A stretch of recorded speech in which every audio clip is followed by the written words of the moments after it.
কোন কোন জিনিসে মাল্টিপ্লাগ ব্যবহার করা নিষেধ? 1 নম্বরে ফ্রিজ। ফ্রিজ চালু হওয়ার সময় হঠাৎ করে অতিরিক্ত ভোল্টেজ টানে, এটি মাল্টিপ্লাগ সংযোগ থাকলে সার্কিট ওভারলোড হয়ে তার ঝুঁকি বাড়ায়। 2 নম্বরে ওয়াশিং মেশিন।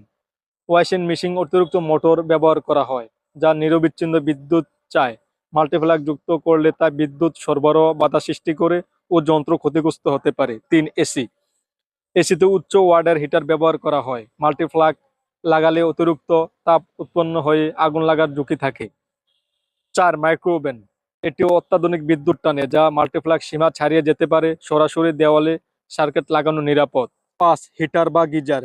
এই যন্ত্রগুলো প্রচুর কারেন্ট ব্যবহার করে, মাল্টিপ্লাগ ব্যবহার করলে কেবল গলতে পারে এবং শর্ট সার্কিট হতে পারে। 6 হেয়ার ডাইং ও হেয়ার স্ট্যান্ডার। এইগুলো হাই পাওয়ারের ডিভাইস, একই প্লাগে একাধিক যন্ত্র চালালে সহজে ওভারলোড হয়ে যায়। 7 নম্বর ওভেন, টুস্টার বা রাইস কুকার। এই ধরনের রান্না করার মাল্টিপ্লাগ লাগানো শুধু বিদ্যুতের ক্ষতি নয়, দুর্ঘটনা বাড়ায়। বিশেষ পরামর্শ, আপনারা মাল্টিপ্লাগ ব্যবহার করবেন মোবাইল, চার্জার, ফ্যান, ল্যাপটপ এগুলা চালাইতে পারবেন। অন্য অন্য জিনিস, বেশি পাওয়ারের জিনিস মাল্টিপ্লাগে ব্যবহার করবেন না। আপনিও নিরাপদ থাকুন, আপনার পরিবারকে নিরাপদ রাখুন।